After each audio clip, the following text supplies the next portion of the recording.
Tout à l'heure, dans la prière, je chanterai le peuple des baptisés, rayonnant de la joie pascale, exulte par toute la terre. Et ça parle de nous. Le peuple des baptisés, sommes-nous rayonnants de la joie pascale? Nous aimerions bien, peut-être certains le sont, peut-être pour d'autres c'est difficile. Si vous avez des vignes qui ont gelé, si vous avez perdu un proche, difficile de parler de la joie, et peut-être certains diront pour eux c'est impossible d'être dans la joie.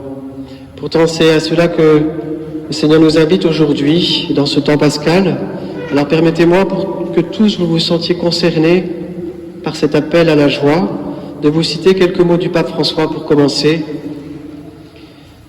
Le pape François écrivait « Je reconnais que la joie ne se vit pas de la même façon à toutes les étapes, dans toutes les circonstances de la vie, parfois très dures. Je comprends les personnes qui deviennent tristes à cause des graves difficultés qu'elles doivent supporter.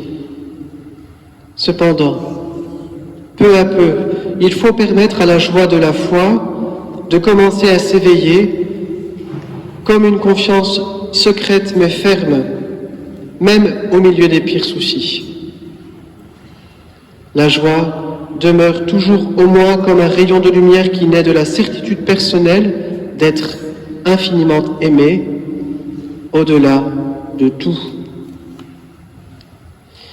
Alors regardons ce matin la joie des disciples qui, au soir de la résurrection, nous dit saint Jean, furent remplis de joie en voyant le Seigneur.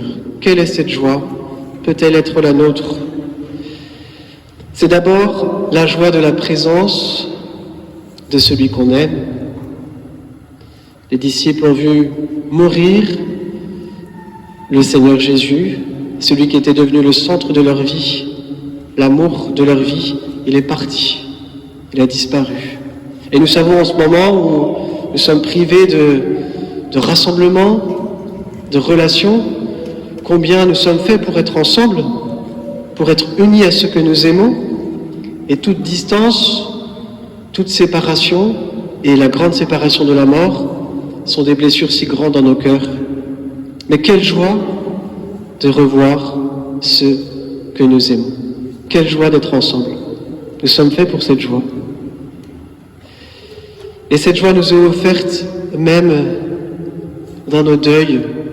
Nous savons que nous reverrons ceux que nous aimons. Nous l'espérons, nous le croyons. Rien ne pourra nous séparer de l'amour de Dieu qui veut nous unir les uns les autres. Alors laissons grandir dans notre cœur chacun, et spécialement vous qui avez perdu récemment un proche, laissons grandir en nous cette joie de l'espérance, d'être avec ceux que nous aimons, pour toujours, pour toujours.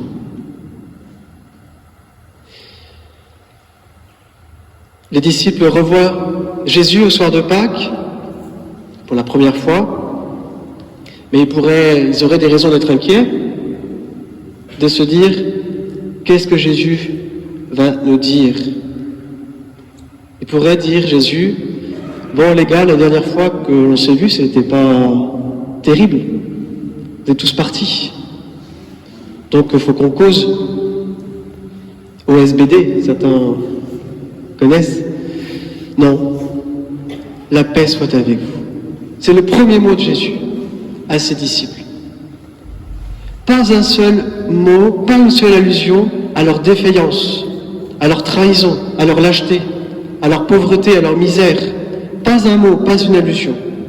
Et là, les disciples, ils accueillent une joie immense, celle d'être infiniment aimés, jusque dans leur pauvreté, par-delà leur pauvreté. Et c'est ce que disait le pape, c'est ce rayon de lumière qui naît de la certitude personnelle d'être infiniment aimé au-delà de tout. Et il n'y en a qu'un qui aime comme ça, c'est le Seigneur. Dans nos faiblesses, le Seigneur nous rejoint et nous dit « Je t'aime, la paix soit avec toi. Je veux la paix de ton cœur. » La joie de la présence, la joie de la miséricorde, de cet amour gratuit qui nous prend tout entier. Et enfin, la joie de la victoire. Jésus se montre avec ses mains blessées, son côté transpercé. C'est bien lui qui a été victime de l'injustice, de la violence, de la haine. C'est bien lui qui est mort, qui aujourd'hui est vivant, glorieux. Il a traversé la mort, il a vaincu l'injustice et le mal. Ouf, quelle joie! L'injustice, le mensonge, la mort n'auront pas le dernier mot. C'est vrai pour Jésus, ce sera vrai pour nous. La victoire que nous avons chantée à l'Exultète, victoire de l'amour, victoire de la vie. Accueillons-la, célébrons-la chaque dimanche. Alors, notre joie sera celle que Jésus nous a promise.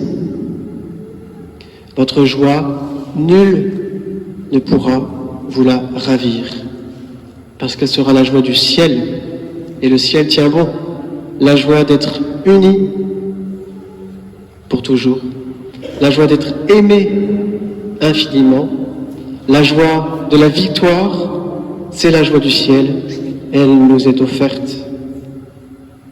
Alors permettez-moi de terminer par une proposition. Personnellement, j'aime bien lever les mains pour chanter la joie. Ça libère un peu le cœur, là, on respire mieux, on tourne les mains vers le Seigneur. Donc je propose à ceux qui le souhaitent, parce qu'il n'y a pas de raison qu'il y ait que moi qui ai le droit de le faire à la messe, de lever les mains, alors que vous avez peut-être tous très envie de le faire, peut-être pas, hein. Mais si vous avez envie de le faire, tout à l'heure, faites-le, quand je chanterai « Le peuple des baptisés, exultant de la joie pascale, exulte par toute la terre, ceux qui le veulent, sentez-vous libres de lever les mains et de les garder levées pendant tout le Sanctus. Saint, Saint, Saint le Seigneur, puisque nous chantons la joie du ciel, la joie des anges qui, eux, la voient, et nous invitent à partager dès ici-bas leur joie. Amen.